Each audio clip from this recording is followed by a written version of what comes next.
What is up, everybody? My name is Mark, and this is Mo from OTB Clubhouse. What's going on, everybody? Hopefully, y'all had a wonderful week. Today is Wednesday. We're going to probably drop this episode on Thursday. We're going to cover a few things. Obviously, if you guys haven't subscribed yet, why not? Let me just tell you guys, I don't like to brag. Me and Mo both are not the type of people who just go around bragging, but I think you guys get a lot of value from our show and the things that we talk about and discuss. Literally, Mo spoke about monkeypox several episodes ago, I think going all the way back to maybe the second or third episode, and talked about the ticker symbol SIGA. As you can see, at that time, it was $12, and then it moved all the way up to, where's it at now, Mo? $24? Yeah, around $24. Yeah, it's pretty high up there. Some listeners got into options positions and made a good amount of money. He's been killing it. I bought shares. I ended up selling them yesterday, and I made some couple bucks too as well. So, I mean, we're dropping gems after gems. What else? Oh, I talked about the Microsoft earnings, and I explained how I was worried about Roblox because I'm also invested in Roblox. And I talked about the fact that Microsoft's Xbox subscription had declined, which will likely reflect on Roblox as well because it's all about user base. And what happened? Earnings came out and Roblox completely failed, and it dropped like 13% after hours. But the week prior to that, Mo was talking about Roblox and told you guys about a put to get into at $40. It was a $40 put, which him and I both got into. Also did pretty well. So there's so much stuff that we deliver here that even if you guys don't like it, for example, Palantir, I did shit on Palantir, but I gave my reason why, and people said I was crazy, and look what happened. The earnings came, and it completely failed. So, tune in, share this podcast with other people that you think can benefit from this. I know we're not super flashy. We don't sit there and brag constantly. We don't ask you, hey, if you made money, put a 1 in the chat. We don't do any of that stuff, okay? But I think we do come here and we offer value. We're not selling you anything. Even though Mo has his own like courses and clubs and Discord group, you don't ever hear him pitching and talking about sign up. None of that stuff. So please, by all means, if you guys want to help us out, just click that like button. Click the bell button to get notified every single time we drop a video. And of course, subscribe so we can grow. And we've also noticed that the few subscribers that we do have, you guys have been engaging and watching the episodes all the way through. So thank you so much. All right. I think I covered it all right there. That should be good enough. All right. Let's get straight into today's hot takes, y'all. So the first hot take that we're going to touch on, let's pull it up here real quick, is the meme stocks. Now, if you guys are aware, AMC had its earnings. It was terrible. AMC tanked. And then the very next day, it started launching, as well as GameStop, Bed Bath & Beyond, and etc. So the meme stocks are once again here. But this is the thing. If you've ever been on Twitter, there's a huge cult-like following on AMC and GameStop. Have you been on there, Mo? Yeah. Have you seen like the level of stupidity that I've seen on Twitter when it comes to these stocks? Guys, this is a trade. The meme stocks, they're a trade. They're not anything that's going to make you super rich and where you can retire and put your life savings in. At least that's how I feel. Sure, there's some people out there who made a killing and became overnight millionaires with Dogecoin, with GameStop, with AMC, with Bed Bath & Beyond. But I'm telling you, it is highly risky. And my biggest question is, all those people that did make a shit ton of money off of these meme stocks, do they still have it? Do they think they could replicate that same thing over this past year when they've been down? What's your thoughts on it, Mo? So, I think you can make quite a bit of money on these stocks. The only thing is you have to understand how Greeks work, and you have to understand there's seasonality to it. So August is a month that's known for squeezes, which is why you're going to see we're on the 10th of the month. You're going to see meme rally, I think, one more time this month. And they're going after everything that has a high short interest. So that's the names that you want to keep an eye on. Like, so Groupon is at I think 35%. Workhorse. That's why you saw a lot of names running. I believe there's a name called TSLA. They're up 185% today. And you're going to see that happen. Like Roblox, not a huge short interest. It was about 8%, but it was getting bought back right in the morning. And you might question yourself, who the hell is buying this stuff, right? Who's buying this stuff in the middle of a recession? You just got to think a little bit different. They don't look at it buying it. They look at squeezing people that are short in it. So if let's say, let's take an example. Let's say you pick AMC, and I'm going to give you an example. Let's say they know there's a short interest of AMC at 30%.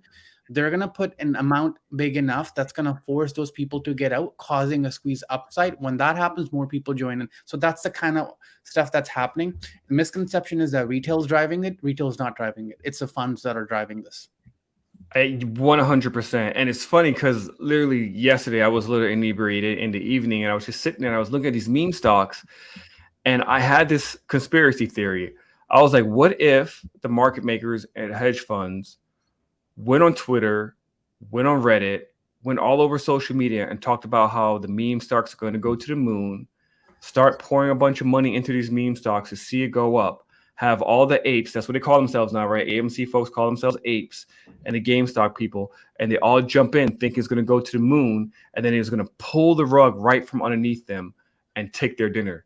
That was a tweet that I posted. That was something I was thinking about. Like, what if this is orchestrated literally just to take retail investors' money because they're making stupid decisions like investing their life savings into these plays, using it as an investment versus a trade? I do think that my conspiracy theory is a little off on that, or do you kind of agree that could possibly be happening?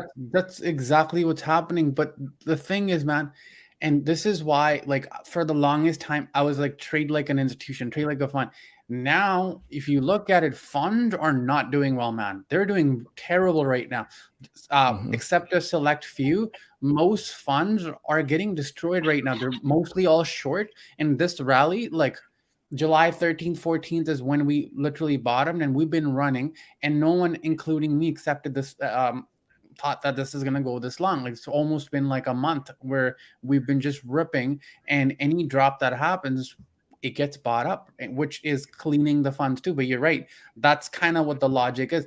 Funds don't get in when we get in. They're already in when we're getting in, and they're usually getting out when the hype is at the highest. So UPSD, big example. Funds started cleaning out at around 400-ish. That's where most retail was getting in. Okay. Yeah, and I got the charts up as well for GameStop. Just kind of show you guys how they all come in tandem. Here's AMC with the yellow. Bed Bath & Beyond is the purplish. DWAC is also another one. DWAC is a little different, kind of went crazy, but they all kind of follow the same exact trend. When one goes up, the other goes up. When they all come down, they all come down together. So you got to be really careful. I don't think it's going to have this all-time high like it did back in 2021. Do you think it's going to end up reaching up and get short squeezed all the way up to there again? It would, if we had the amount of short interest we had back in the day. Like, when it happened first, everyone was so offsite that it happened. Now everyone's aware of it. So for this to happen, we need that level of short interest. We don't have that anymore. So it's hard for it to happen now. Yeah, speaking of the institutions not making a lot of money and stuff like that, have you read or heard anything on the fact that these hedge funds and market makers have been selling a lot? There's a lot of insider trading that's been happening, or insider selling, not trading, insider selling that's been happening more than earlier this year, I read. And it's kind of interesting because the market is not reflecting that. Have you heard about that at all? So just so you know, article came around January, which was a peak where people were getting like bullish, right? Jan is usually a bullish month. The article that came in January said that the total ownership that funds have in tech is the lowest it's ever been since 2008. That was a big red flag. Lowest since 2000. And January is a peak month. This Jan is usually when things rip, and then Feb, March, things start to slow down. So that was a big indicator. But I'm telling you right now, funds are buying. That's why we are like, this is real buying that's happening. This isn't short squeeze anymore. For the actual stocks like Amazon, Apple, there's actually people buying those stocks. That's why they're going up. Okay. Yeah, I guess we could get a little bit more into that when we cover the whole CPI stuff here shortly. So let's get into the next hot take, which is Disney's earnings, which just came out. And honestly, I'm relatively surprised. I'm disappointed I don't have any Disney shares anymore. I mentioned it before when we first started our podcast. This is before I handed over my Roth IRA portfolio to my financial advisor. I was heavily in Disney. I very much believe in it, but it did tank below $100, and I did not buy at the bottom. I was waiting for the earnings, and I didn't think the earnings were going to be very good because of all the controversy that was happening with Disney, as well as the Buzz Lightyear movie not doing well. And then there was like another movie as well that didn't do well in theaters. But looking here, I mean, they end up beating, their revenue and EPS slightly. Nothing to like rage about or go home. Obviously, this is a little surprising. The Disney subscriber base definitely went up. So that's a good sign as of right now. But what worries me is the fact that Disney did reveal on the earnings call that they're planning on doing a ad-free Disney subscription as well as a paid Disney subscription service. So it's basically going to be like Hulu, which is really frustrating. I believe that if you're paying for a service, you should have the ads on it, but they have to make a return and show that they're being profitable throughout the next couple of months. And I see this is the only way to do that. I think the stock may decline off of that news for a little bit at some point or another. I'm not sure, but who knows? Because I remember back in the day when Netflix did that, when they raised their prices, it did tank for a while. So we'll see what happens with Disney. It's at 119 right now. It's up 6% after hours. So good on them. Good on them for sure. I would like to see what happens in the next earnings before I end up jumping back in. And you have any thoughts on that at all? Yeah, man. I was talking to a couple of people that are into content creation, and what they were saying was there was a phase where people were watching a lot of movies, and then things changed and people's attention span got lower. And so people started watching Netflix, Disney, where it was all on demand, right? Back then, we used to use PVR. What's happening now is people are putting Netflix on and then they go to TikTok and they're doing both. And the moment something interesting shows up TikTok, they pause the movie. So they're saying that people are actually moving away from watching Netflix, and because their attention span is even lower. And so I don't know if anyone from your family is on TikTok. I see people around me be on TikTok. They'll go in to check something work related, and they're on TikTok for an hour because they found something funny that led to another video, which led to another video. And it's people are switching platforms. And I think long term, if they don't change something like Netflix and Disney, they're gonna be in a big trouble. Disney has Disney Park, but apart from that, I think the content world is changing. It's definitely switching. I remember this app called Quibi. I don't know if you heard of that before. I did a whole episode on it in my old channel called The Master Nun, and that one was pretty interesting. The whole purpose of Quibi was to give you like these little short format content that was no more than 5 minutes with like, but if you put them all together, it was like a full-length movie, right? It was like a 90-minute movie basically cut up in 5-minute segments, and you watch it vertically, and it was really kind of a stupid idea overall. They went bankrupt, and Roku ended up buying the rights to all the movies and content that they provided. The content was good. It was just, I think the whole process was just executed poorly. It also happened during a pandemic, but their whole idea was to try to compete with like TikTok. I did go on TikTok once. I signed up, and you're right, man. Like it's highly, highly addictive. You watch one funny video, next thing you know, an hour has passed, and you just like wasted an hour of your life watching TikTok videos. I mean, that's like the way to go. However, I'm not on there anymore, really. I think I have an account, but I haven't posted anything. The reason why, well, for one, because of the job that I did, they kind of told us not to be on there anymore because it's owned by China. So it's very dangerous in the aspect of your data. So I want everyone to be aware of that because I see a lot of kids on it. It's also kind of a place where a lot of perverts go in there to watch a bunch of young girls dancing and being sexy. So it's definitely a grooming location for those pedophiles. It's just there's a lot of stuff that's wrong with TikTok, especially just with the privacy and the data and the stuff that they've been collecting on you. You guys should definitely do research on it to see if that's even something that you want to have your kids on, or if you even want to be on it. I know it's great for growing your social media accounts and your businesses and stuff, but be wary.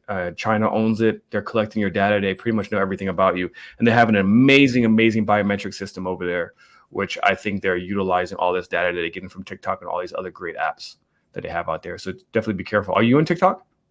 Yeah. For business purposes only. Just promotion and stuff. Congratulations. China knows everything about you, Mo.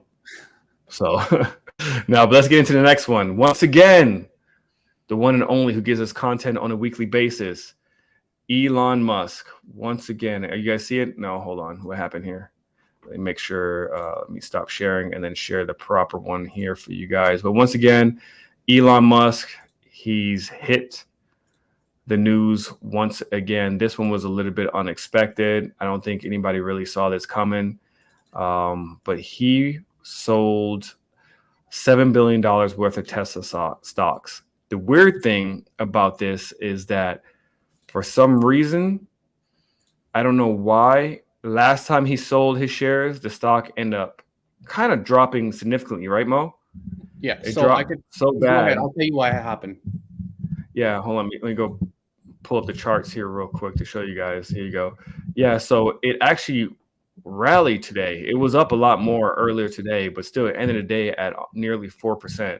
But yeah, tell me what's going on. Like, why didn't this stock collapse? Because literally, the minute I heard this news last night, I was like, oh, dude, Tesla's dropping at least $100 or so. And it did the opposite. So what's your thoughts on it? So last time when it dropped, the reason why it dropped was we didn't get any confirmation that he was done selling. News came out that Elon is selling because of the Twitter news, and that's why it dropped. Last night, someone tweeted Elon saying, "Are you done selling?" He said, "I'm done selling." So that's a positive news.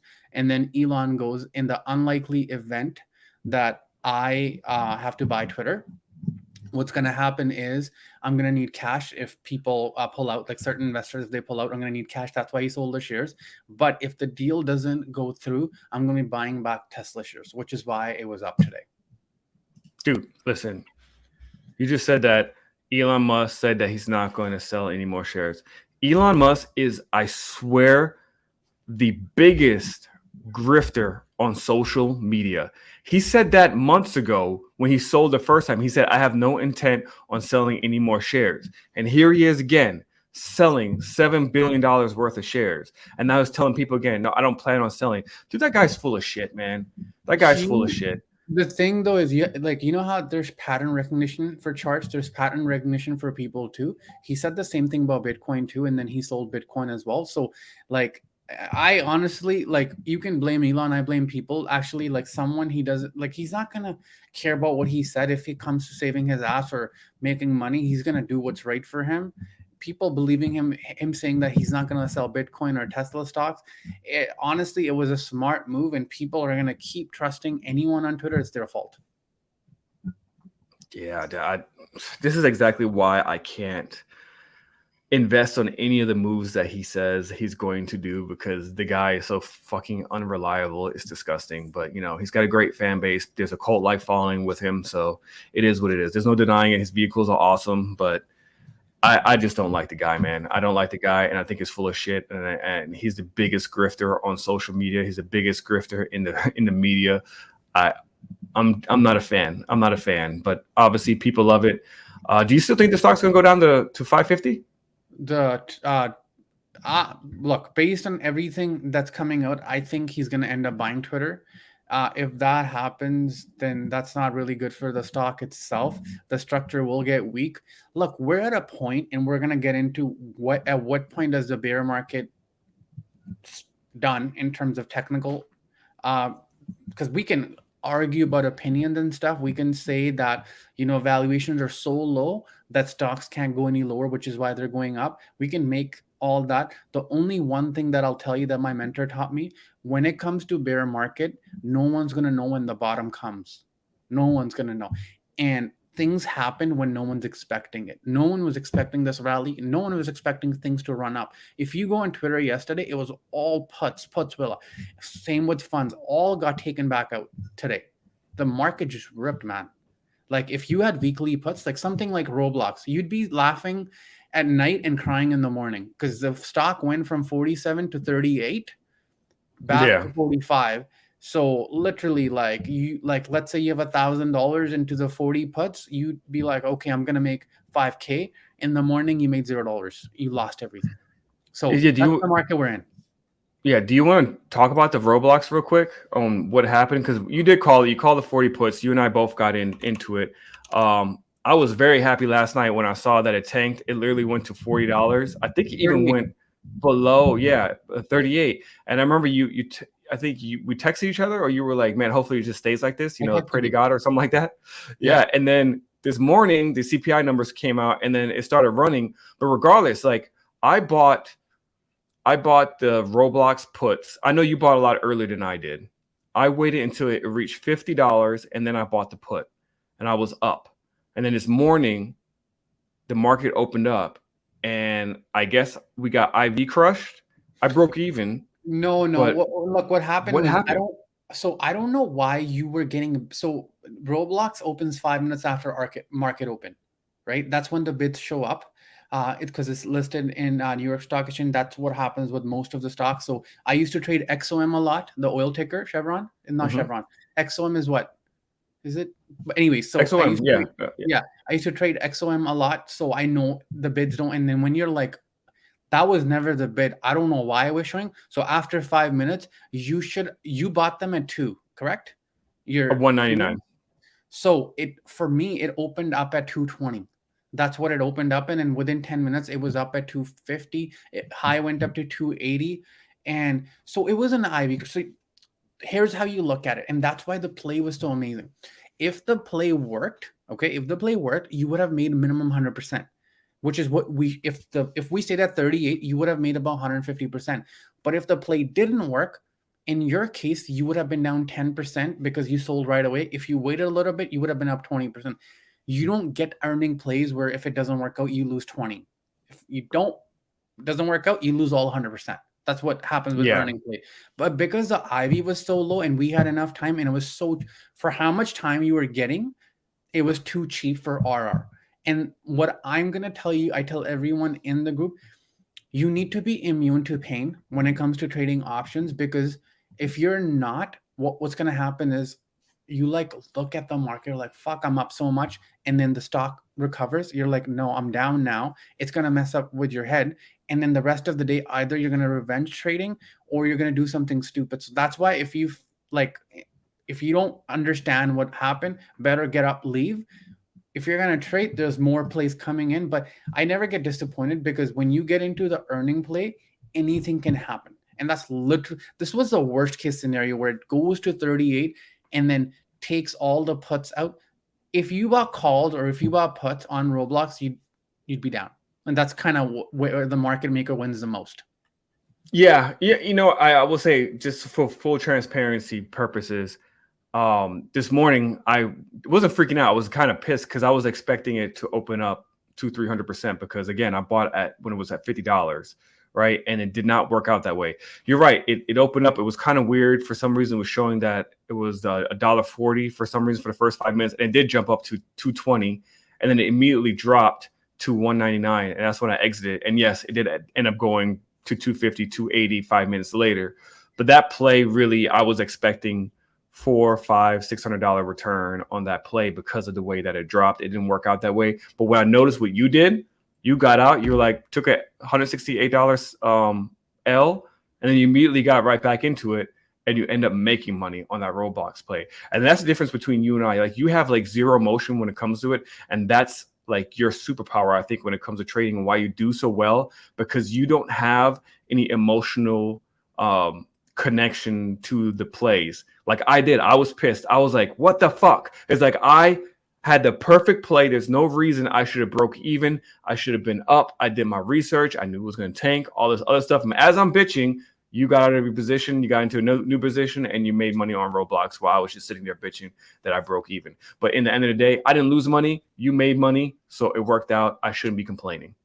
Nah, man, it's part of the journey. Everyone has to go through the moaning and bitching before you get there, because you can't just like learn from other people's experience when it comes to the shit. Because you gotta feel the pain, and the pain isn't that you lost money. The pain is that in your head, the expectations was that you're gonna make 100%, but then you didn't make anything. That's literally what it is, right? Yeah. The way I look at it, it could have gone a lot worse. This could have, like, I've bought Netflix puts in the past.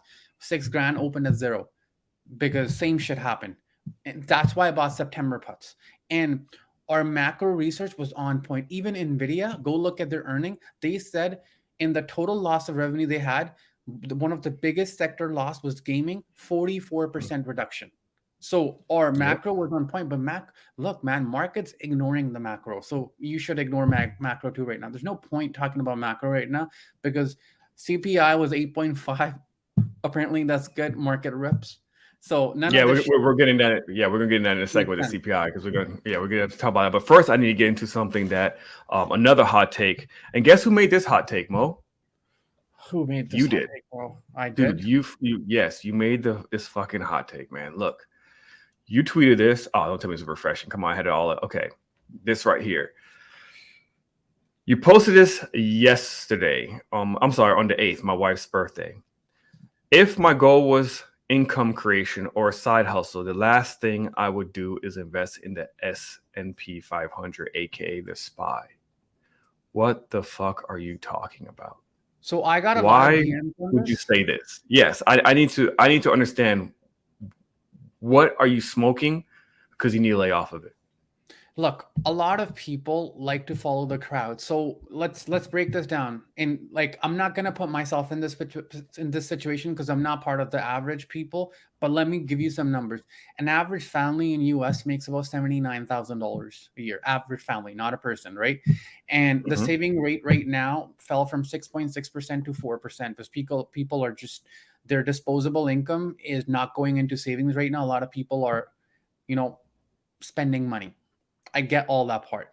But what a lot of people are promoting is just invest in indexes. Just do this. Just put $500 or $1,000 for 20 years and you're going to be a millionaire. Based on us millennials and our saving pattern, our spending pattern, Mark, just like the majority, not talking about myself, just majority. I don't know where you feel like you fit in. Do you want to be a millionaire when you're 65? Or do you want to have enough money right now that you can enjoy your life? Serious question. Honestly, man, I would like to have money right now, like more. I mean, I'm pretty comfortable, but I would like to have more money right now. You Yeah, want yeah. freedom now, right? You don't want to Yeah, I want freedom. like Yeah. you don't want to be driving a Lamborghini when you're 75. Not that it's a bad thing, but you would, and I'm not saying Lamborghini is going to make you happy, but the whole gist of this is not instant gratification. It's basically people are getting forced to think that you can make money now. Like that's not, like I would recommend people reading the book called Fast Lane Millionaire and does not talk about shortcut. But to my point, what I'm getting at is spending $500 investing is not the smartest thing. It's good for wealth creation. So I got a fucking 2 million, 5 million, 100, 200K, and that's stuff that I want to make passive income. But I would rather do active income. Like, go take a course for $500, learn freelancing on graphic design. Like I use so much shit for freelancing, and like I got like post made by someone, I paid them $1,000. I got an employment contract made online, someone from Fiverr paid $1,000. These are skills that don't require upfront cost. They do require active work, right? They do require active work, but the returns are crazy. If you told me that, yo, I have if you have 100K, what would you do? Would you buy in stocks or whatever? I would invest it back in my business. And now you'd say, oh fuck, it's easy for you to have a business, but you could learn a small like skill. So question for you, Mark. You have a landscaper, right? I do. Yes, I have a How much do you landscaper. pay him in a month? So I was paying him $100, but my backyard went to shit, so I pay him $60 just for the front yard right now. Okay, like I pay like 200, but let's just take $100 an example, easy figure. How long does it take for him to do it? I'll do maybe 15 minutes. He has a riding mower. He's pretty fast. Maybe, yeah, 15, 20. But he does like multiple houses in my neighborhood. So he just kind of goes from house to house with the mower and then trims. I mean, I don't know. Probably max 30 minutes, dude. Maybe. So what I'm saying is, for let's say $100 a month, he could do 10 houses and make $1,000. People will argue that it's work, but that's how you scale, right? If we're talking about a 50 or 60-year-old person that can't do, like doesn't want to do freelancing or something and that has good amount of cash, they should be investing in stock. But if you're 25 years old, I would be looking for a side hustle that will get you there way faster, man. Way faster. Like if I was you, Mark, like content creation, right? And I know you're in a comfortable situation. I would, and this is literally what I did for myself. I'd make a course for people who are interested in learning how to shoot content. And the cost, my first course, my cost of creation was $200. So I'm saying there's a million ways of doing thing.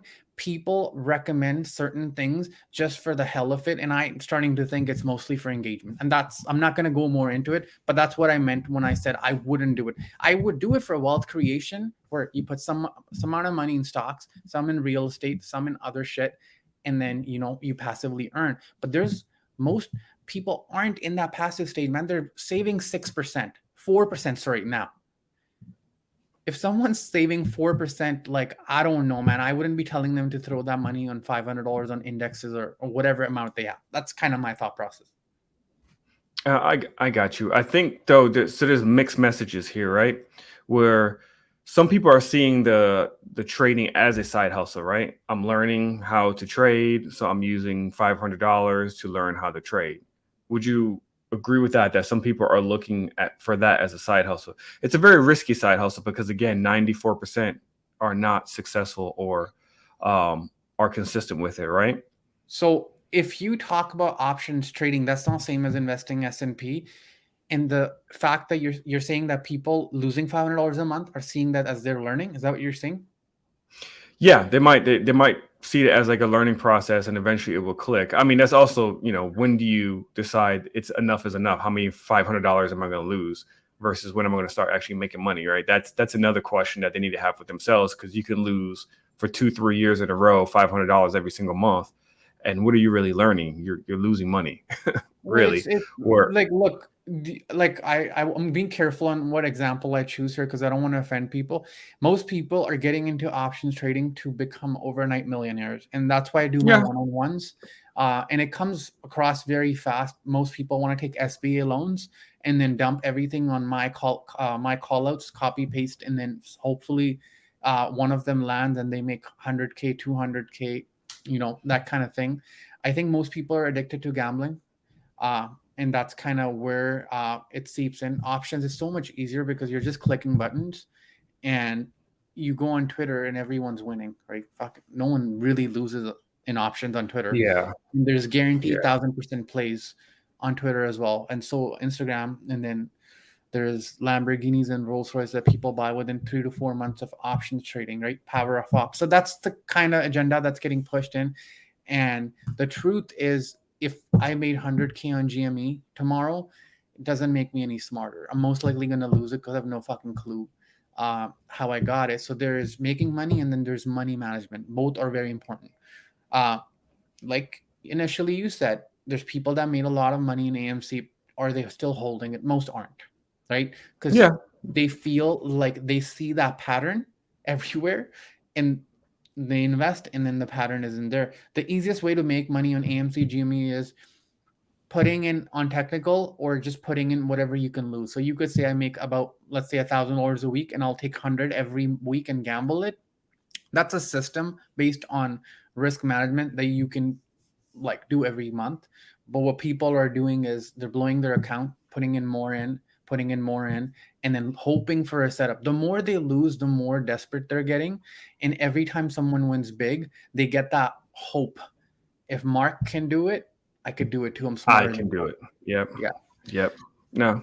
Yeah. No, I got you. I see where you're going. So, but yeah, that was a very controversial tweet there that I saw. I was like, what are you talking about, man? It's the truth though, man. And I back it up. And I'm telling you, like, and I say this on record. I don't think you buy my course or anyone's fucking course. Taking one single course is not going to teach you how to do trading.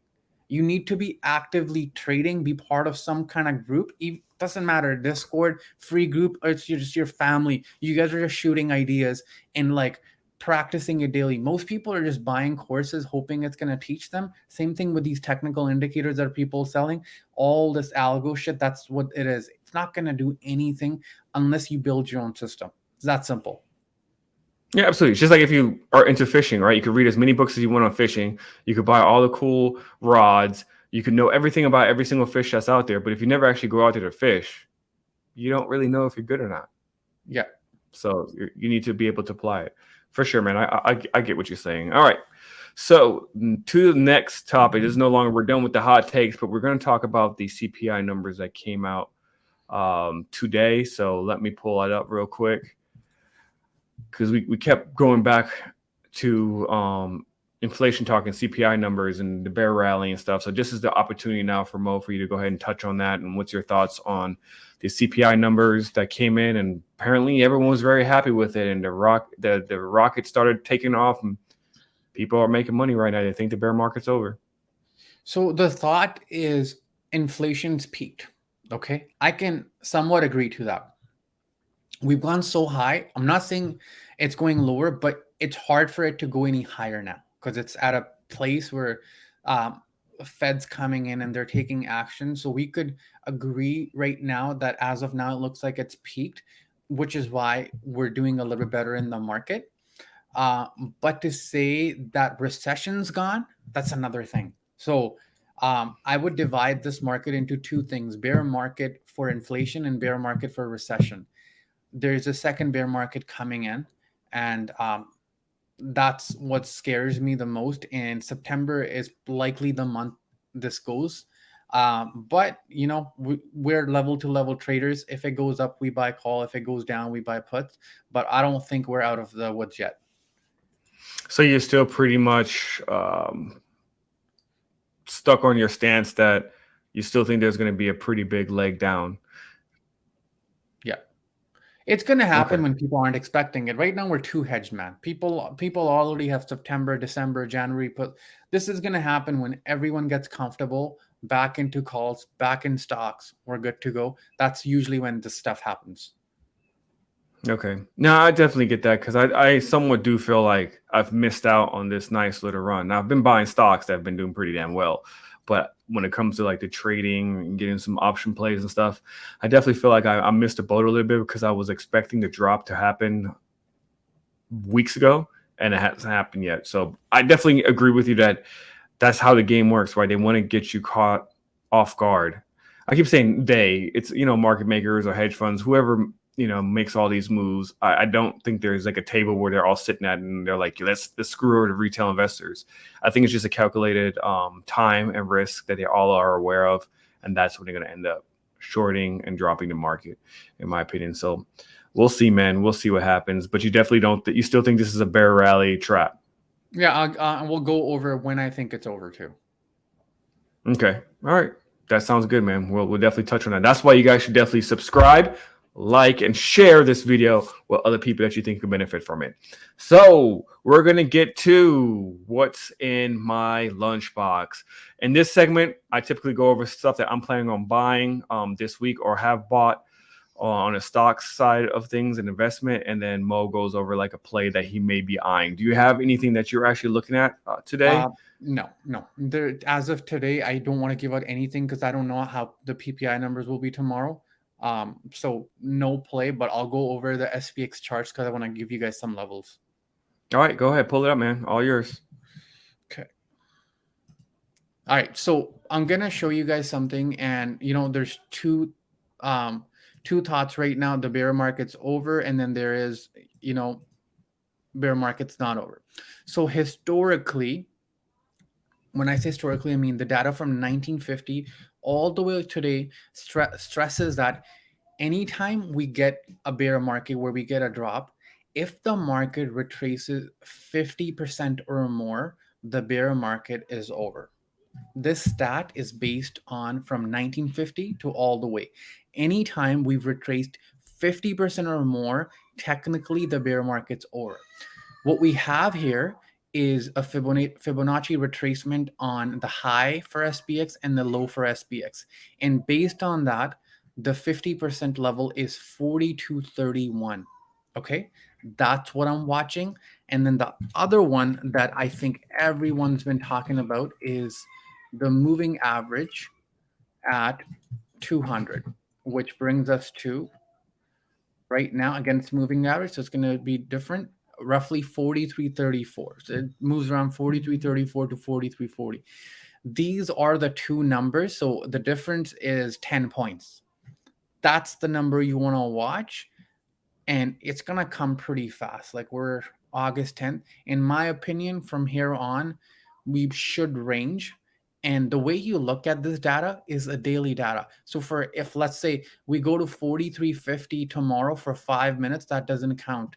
We need to see a daily candle hold at 43 31 or 42.31 or 42.40. So that's the stuff that I'm looking for. That's it from me, Mark.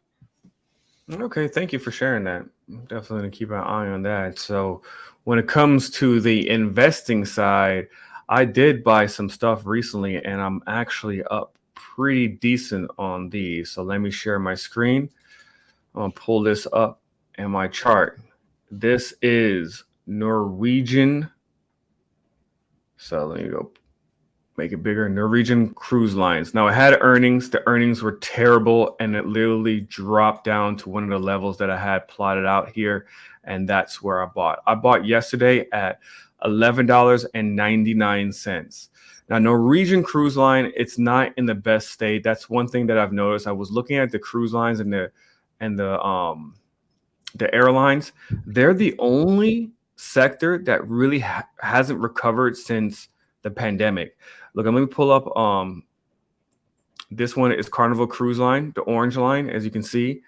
It's also kind of tracking just like the Norwegian Cruise Lines, as well as Royal Caribbean. Same thing. Obviously, Royal Caribbean costs a lot more than the rest of them, but if you look at the way it's moving, is exactly the same. They haven't gotten back to their pre-pandemic levels. And that's the same thing with the airlines. So I noticed that Norwegian had completely took a dump on its earnings, but it hit a crucial level, and that's what I ended up buying. I ended up buying 50 shares.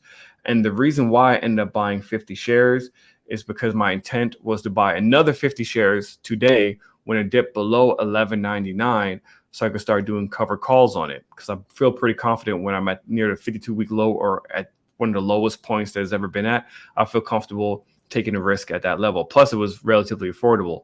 Problem is, today, the stock rallied like crazy, 13%. It's now at a little over $13 a share. So I did not buy more, but I am happy at the fact that I have 50 shares now that are like up 13% in a single day, which was amazing. And that's the reason why I have it. But go ahead, take a look at the cruise lines and the airlines and do a little bit of research on them to see if it might be an opportunity for you guys. Because again, that's the only sector that I've noticed that at least stood out for me that hasn't recovered completely where it should be. The other stock that I've been buying after its earnings was Match. So if you're not familiar with Match, Match is a dating website, match.com.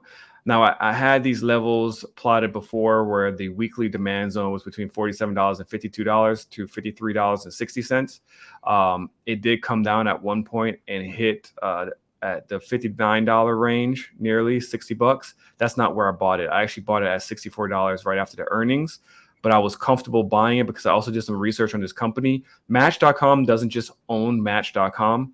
It also owns Plenty of Fish. It also owns Tinder. And look, I've been out the game for 12 years, but what I have noticed is that people are not meeting in person anymore. They're all doing it through these dating websites and social media.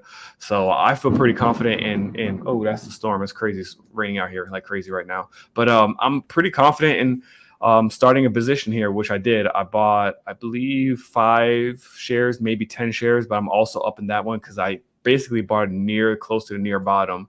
I'm just waiting for it to come down a little bit further. And if it does get into the this weekly demand zone, which also happens to be the pandemic level, so I'm not sure if it's going to actually reach there. But like I said, I have a new area here where you can keep an eye on as well. Let me adjust this real quick back to the regular. I have 58.50 is a good support level, which I'm going to buy more shares at. Saying that, if you guys are ever interested in actually doing some research on stocks, and if you're not good at it, or if you need some sort of software or tool, I use this company or software called Simply Wallstreet. They have an app, and I want to share it with you guys too real quick. I'm going to show you how I actually utilize this application. Let me know if you see it. You guys see it? Yeah. So this is like Match.com. So Simply Wallstreet, basically it gives you all the health and status of companies. There's a lot more that you can do with it. But if you just type in Match Group, this pops up and it gives you all the pros and the cons of the company, its health, its future outlook, and etc. and it's also its competitors. I don't know why it has Twitter on here and stuff like that. So it's not 100% accurate, but it has a lot of good information. And one of the things I like to keep an eye out for is obviously these little evaluations, these 6 pillars, I would call it. And if they're green, it's usually good. If it's red, it's bad. So this is kind of a mixed bag. But again, I was looking at the company in general, and I like what I saw. But most importantly, its current PS is not too bad. But I like this, the share price versus value. So it shows where a fair value price, which it would consider is at $149, and it's currently $56 undervalued. So I like that. That was a key area. And like I was saying with the fundamentals, where I'm looking at like how people are actually meeting each other, that stood out to me. And again, future growth here, it hit 5 out of the 6 pillars. So it's looking pretty good on that aspect. The forecast looks pretty decent, as well as what's another part that I like to look at. The past performance is kind of like a hit or miss, not too good. But let me show you what else I like to really focus on. This financial position analysis. It kind of shows its liabilities to its assets. So short term, it's kind of close. Right? They have liabilities at $627 million, but they have assets at $804 million. But their long term is looking kind of scary, where their liabilities really outweigh their assets. But again, if you look here, things were looking kind of good right there before the pre-pandemic, and then things kind of crashed down. So it's one of those you got to take a look at. I liked where it was at. I was willing to take that risk, but use this tool. It's called Simply Wall Street. You can do it with any company. It's pretty dope. It gives you literally all the information that you need right here, as well as other things. I'm going to put an affiliate link below because I do like this company. So I do have an affiliate link, obviously. And I use this software all the time when it comes to using my analysis along with fundamentals. I just don't use this, but I like the fact that it's all broken down in sections, and it really helps you. Another part that I really like paying attention to is insider trading volume. This is a good indicator. Sometimes you have an idea how the CEO and the people who own the company feel, right? Are they selling shares or are they buying? And as you can see, this was like a huge plus for me. Nobody has been selling these stocks, Match.com. Nobody's been selling. Instead, they've been buying it. They recently bought close to $1 million worth of shares recently. And it even shows you like who the person is that ended up buying it. So, and it shows you how many shares and et cetera. So it's pretty good. And then also institutions. So this is 96% owned by institutions, which is also a good thing, but there has been dilution of shares. So keep that in mind. Dilution of shares is a huge thing people should pay attention to, and they're really overlooking this a lot of times. If a company is being diluted, it doesn't make that company very valuable. It also gives you like the top shareholders as well, which is BlackRock and Vanguard. So that's pretty much it. I know I went on like a tangent right there, but I kind of want to show you guys this application and this software in case you want to have something that's easy. It's not that expensive. It's actually free. You can look up 5 companies every month for $10 a month. I think you get 30, and then there's like an unlimited one for $20 a month where you can look up unlimited companies no matter what. I got the unlimited. So again, I feel the link is below. You help me out if you're interested in signing up. But that's pretty much all I got when it comes to my lunchbox. I'm not looking at anything else as of right now. Just keep averaging down on what I have. You got anything else, Mo? That's it. That's it for me. All right, guys. I know we went over time a little bit again, but hopefully you enjoyed this content. And like I said, subscribe, y'all. Subscribe, share this with people. Oh, another one that we called out was SBLK. I talked about that. It was a dividend stock play that I liked. It did take a massive dump at one point, but it recovered like crazy and it's been doing good. The earnings were great. So SBLK is also awesome. Another book that I would like to recommend for people is a Warren Buffett book. If you're ever interested in understanding earnings and financials, this book is like the Bible. So check it out. You can get it on Amazon for super cheap. It's like $15 or so. And that will help you understanding how to actually read financial statements and stuff like that. So, all right, guys, that's it. That's it for Money Market Truths today. We see you guys next week. Again, my name is Mark. You can follow me on Instagram at Trading with a Dummy. Where can they find you, Mo? You can find me on OTB Clubhouse on Instagram. Yep, and we're also on Twitter, but I'm not very active on there, so I'm trying to be, but we'll see. Until next week, y'all, peace out.